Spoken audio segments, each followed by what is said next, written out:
My name is Lora Bottinelli. I am the Executive Director of the Ward Museum of Wildfowl Art. The Ward Museum of Wildfowl Art is an affiliated foundation of Salisbury University, and the Ward Foundation ensures that the legacy of Lemon Steve Ward is carried on for generations to come. The Ward Museum has been established since 1976, but the Ward Foundation goes back to 1968. Its very first activities were to hold decoy competitions in order to encourage new makers of decoys to have a format for them to exchange ideas and to cultivate the art form. In the back is the Chesapeake Challenge, where the working decoys are floated in tanks to be judged as a good hunting tool. We have puddle ducks, which are ducks that dabble on top of the surface. We have diving ducks that feed under the water, and we have our goose and confidence class of goose, swans, and anything else. I have one in my hand here. This is a gull that actually you don't hunt gulls, but you use them for confidence. And what we'll do with these decoys is we'll put them in the water, and they have to self-right themselves. If they're a puddle duck or a diving duck, and they have to right themselves from the side if they're a goose and confidence bird. And we'll check for flotation to see how they float, how they look at a distance, that they can emulate the species involved that they're trying to emulate, and come up with what we feel is the best decoys here. To make sure that they pass our flotation, we'll put them in upside down and make sure that they roll themselves over. And this way, that they're in the tank, people can see how they're going to float. This is what we're looking for. We're looking for a decoy that'll be stable in the water, that will roll itself over, and we don't want something that will rock back and forth or, pitch and pull. We don't want something that's not going to look lifelike. As long as it meets our criteria of flipping over, floating like a bird, it's there. And that way it gets judged against the other ones.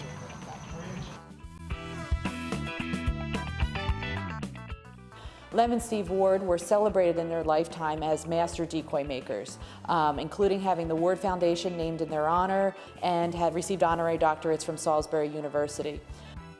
The Ward Foundation's purposes is to ensure that their legacy is known for generations to come. And it's through activities like the Chesapeake Wildfowl Expo that we are able to celebrate their contributions and to support new generations of decoy carvers. The Chesapeake Wildfowl Expo is held at the start of the fall hunting season at the Ward Museum. Our venue is a combination of the celebration of old decoys and supporting the carving of new ones. The front of the museum, the collectors of decoys are in the parking lot doing a buy, sell, and trade. This is one of my duck calls.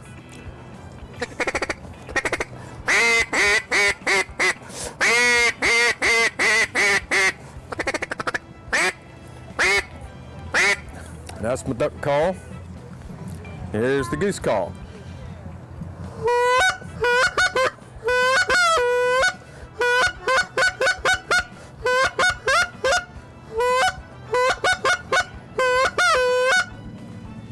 I began carving in 1995, and I started carving duck decoys because I thought it was really interesting to read the stories about the old hunters who, that's all they had to hunt over was their own wooden decoys. So I had always wanted to purchase one, and being in college was broke, as most college students are, and could not afford one, so I bought a block of wood and started just carving on it with a pocket knife. And from there I learned about patterns and made my own, and it's developed into what it has today.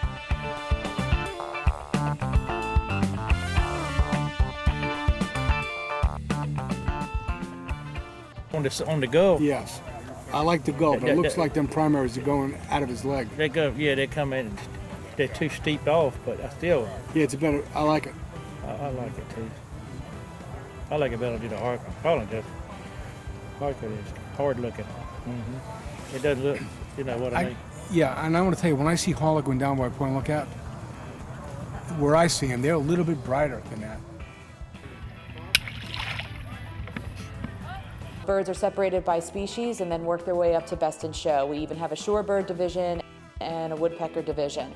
There are other competitions going on during the weekend, including an old birds competition where collectors bring in the best examples from their own private collections based around some category that the museum determines. Among contemporary hunters and also decoy carvers and collectors, we see decoys as works of art. You sometimes hear people say it's sort of evolved from a tool to a work of art.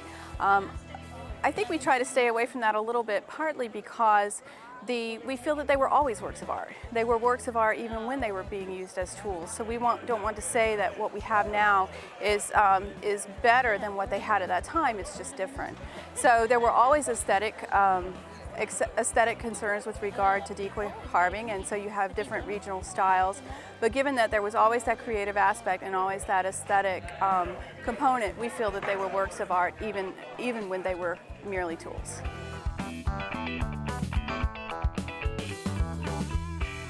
I like, trying to capture the essence of the duck the best I can, especially in like the hunting situations when you're able to put your own birds in the water, hunt over them, be able to shoot birds, over your own decoys. And being able to start with like a block of wood and just create it into a work of art, and just the preparation, everything it takes, is amazing to see it transform. When you start off, it's hard, to see it, but once you start looking at more and more birds, especially when you're hunting, you're able to look at the birds you've gotten and like mounts and stuff. Once you start, after years of doing it, you're able to start to see what to do next, and you're able to do it all in your mind, step by step, before you do it on the wood.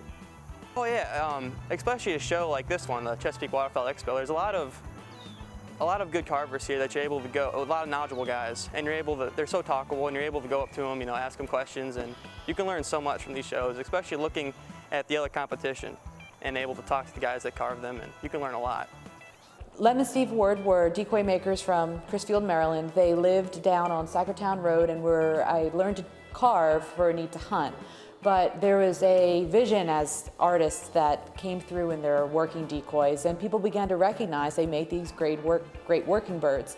More people came to their shop, they began to receive more orders, and were able to pursue some more of the decorative techniques.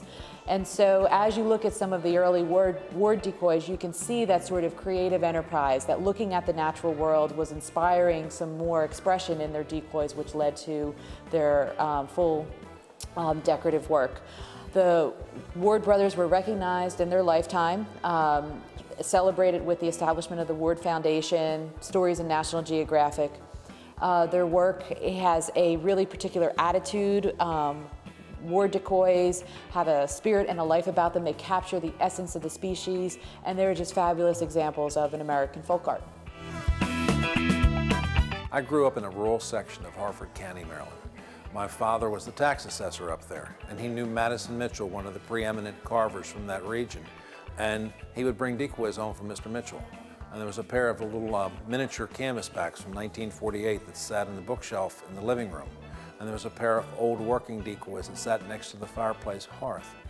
And I played with them. They were some of my favorite objects throughout my lifetime, through my childhood. And at age 13, my maternal grandmother gave me my very first decoy to save the decoys that my parents had as decorative objects. I painted that decoy when my father was painting the shutters one year. I painted it shutter green.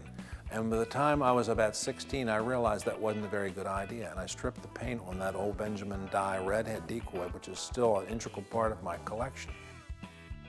This is Pennsylvania white pine, which Pennsylvania white pine is what most of all your old history ducks were made out of on the Susquehanna Flats, and it wasn't because they went and bought it. It's because the farmers of Pennsylvania were clearing land. They put the logs in the Susquehanna and they floated down to us, and my ancestors and the Heverons and the Grahams and the Jacksons from Charlestown all made decoys from it. Today it is still traditionally one of the best woods to use. It's what we all still use for gunning decoys.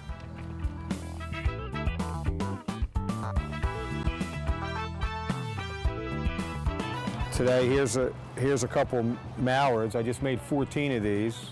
I'll be painting these this week when I get back home. They're Jersey decoys are traditionally made out of, the bodies are two pieces of wood joined together. It's like two wooden bowls put together, if you will. And the heads are a third piece. Here I have one with the head turned to the side and one sleeper. and these could be painted as mallards or black ducks. There's a swimming goose, hollowed out just like the ducks. You can hear how hollow that is.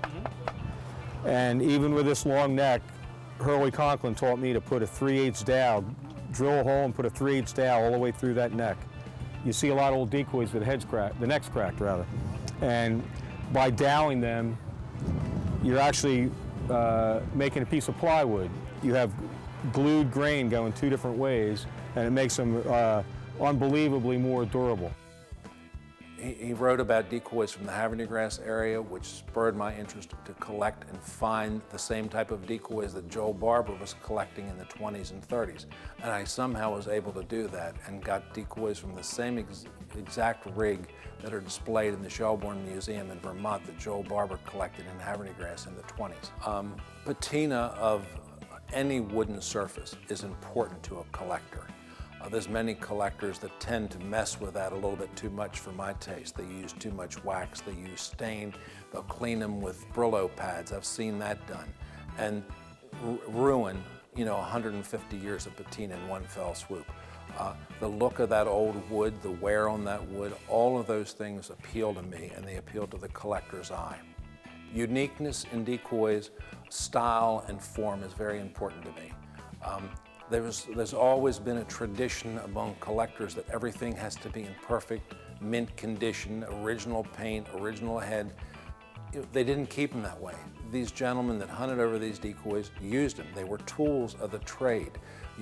Some of them that moved into the house maintained their pristine collection, but that was typically the miniatures that were made by these old-time carvers. But they used these in the same way they'd use a shovel or a hammer. They went back in the shed when they were done, and they didn't dust them off between uses. They repainted these decoys every season. I've run into collectors from Great Britain that love the stuff that was made in Maryland and Virginia as much as any Marylander or Virginia would love this stuff. The style and the tradition, as one particular carver I'm friends with over there, the style and the look of a Maryland decoy, of a Chesapeake Bay decoy, is now incorporated in the work that he does. He sold work, I know, to Prince Charles. When Jackie Onassis was alive, she bought his work because it emulated the carving done in the Chesapeake Bay region. Events such as this here at the Ward Museum continue the tradition and bring new carvers and new collectors into the fold. Well, you learn a lot of good tips, but the most important thing is meeting people and getting to see them a few times a year at events like this. And it's just nice to know that everyone's there to help you whenever you need any help. So it's a nice family. It's like a family reunion. As a young teenager, I liked to duck hunt, and my father wasn't about to buy me any decoys to duck hunt with, so that's what started the whole thing.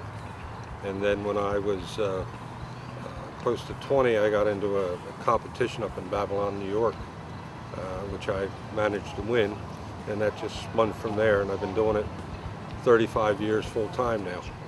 We spent all this time in carving good gunning decoys, and there's nothing finer than to see them on the marsh or on the big water.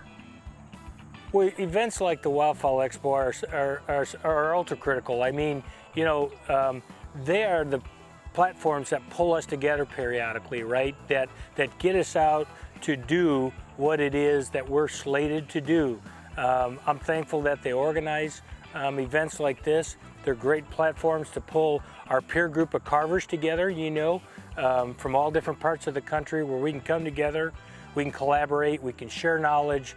That's a good thing. Being an instructor, longtime carver, I have to say, first and foremost, this has been good for me. It keeps me spry, it keeps me young, So I find carvers all over the place, mostly in a hunting sense. My decoys, sell themselves. So when guys go hunting with me and they've never hunted over handmade decoys, they say, I want to do that. I was like, well, I can teach you that. If you're willing to spend the time, we can teach you to do this. So that time by the master instructors is critical, because keep in mind, for most of us that learn from somebody, if somebody didn't take the time to teach us, we wouldn't be where we're at today. So You know, when you're given a gift like that, you know, I think each of us are called to turn around and give it away, you know, and I'm thankful that the guy that taught me did.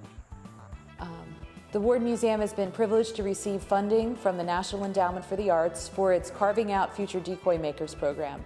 This program is meant to work directly with master decoy makers in their own hometowns for them to be able to train about 6 to 8 students each in the art of traditional decoy making. The works from those classes come to the Chesapeake Wildfowl Expo and are entered into the Chesapeake Challenge. So we are able to directly work to carve out more decoy makers using the master artists and their access to interested parties in their community. The program started in the Mid-Atlantic region but quickly expanded into a nationwide program. We have had artisans from Washington State, California, Texas, Maine, South Carolina participate in the program. We've served over 500 students and offered over 70 workshops in the past 6 years. The funding has been recognized by the National Endowment for the Arts as a great example of a way to engage a traditional arts community and to support through informal apprenticeships the passing of a traditional art form. It's also been a fabulous way for the Ward Foundation to reach out to new carvers and to network the master carvers that we had existing relationships with around the country. The ability of the museum to bring those artists to the Chesapeake Wildfowl Expo, the master artists, has greatly enhanced the event because now we have that many more master carvers who are available to the carvers who are coming here to participate in the challenge. They're able to do demonstrations, they're able to pass on their information. So it's really been a win-win-win for both the student, the carver, the Ward Foundation, and I believe for the National Endowment of the Arts. I began decoy carving purely out of the need to have decoys to hunt with. I didn't have any money, and I like to hunt ducks, and of course decoys cost money, and 2x4s and things like that were absolutely free, so the first decoy I ever made was out of 2x4s and some paneling that I stole from my father. And decoy did an excellent job for about 5 minutes. And then the decoy looked like this, and then the decoy looked like this, and then the decoy just did this. So it was a diver decoy, but that was a valuable lesson. The Chesapeake Wildfowl Expo presents an opportunity for the artists and also the collectors and hunters to get together and really share their ideas, and bringing together that social component of it is critical to keeping a tradition alive.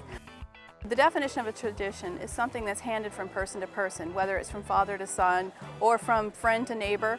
But getting people together in that way is what spreads tradition and what maintains tradition. So this event as a way of bringing people together is critical for keeping our traditions going.